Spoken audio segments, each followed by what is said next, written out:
Hi hello welcome to my channel. നമുക്കിന്ന് പെട്ടെന്നൊരു റവ ദോശ ഉണ്ടാക്കാം.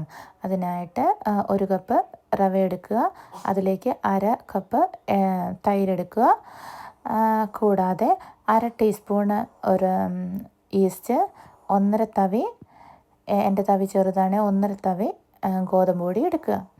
ഇതെല്ലാം കൂടി ഒരു മിക്സിയുടെ ജാറിലോട്ട് ആഡ് ചെയ്തിട്ട് നമുക്ക് ചെറിയ ചൂട്, ഒത്തിരി വലിയ ചൂടല്ല, ചെറിയ ചൂടിൽ നമുക്കിതൊന്ന് അരച്ചെടുക്കാം. അരച്ച ഒരു ദോശയുടെ ബാറ്റർ നമ്മളെങ്ങനെയാണോ അരയ്ക്കുന്നത് സാധാരണ അതുപോലെ ആക്കി വെച്ചിട്ട് നമുക്കൊരു അരമണിക്കൂർ അത് റെസ്റ്റ് ചെയ്യാൻ വെക്കാം. ഞാനൊരു 3/4 മണിക്കൂറോളം വെച്ച്, 1/4 മണിക്കൂറോളം വെച്ച് കഴിഞ്ഞപ്പോൾ അത് പൊങ്ങി. കാരണം നമ്മൾ ഓൾറെഡി ഈസ്റ്റ് ഇട്ടിട്ടുണ്ടായിരുന്നല്ലോ. ഈ ബാറ്ററിലേക്ക് നമുക്ക് ആവശ്യത്തിനുള്ള ഉപ്പ് ഇടാവുന്നതാണ്. അത് ഇട്ടതിന് ശേഷം നമുക്കത് വീണ്ടും മിക്സ് ചെയ്യാം. എന്നിട്ട് ഒരു തവയിലോട്ട് നമ്മൾ സാധാരണ ദോശ എങ്ങനെയാണോ ഉണ്ടാക്കുന്നത് അതുപോലെ നമുക്ക് ദോശ ഉണ്ടാക്കാം. നമുക്ക് നല്ല സ്വാദുള്ള ക്രിസ്പി ദോശ ഉണ്ടാക്കാം.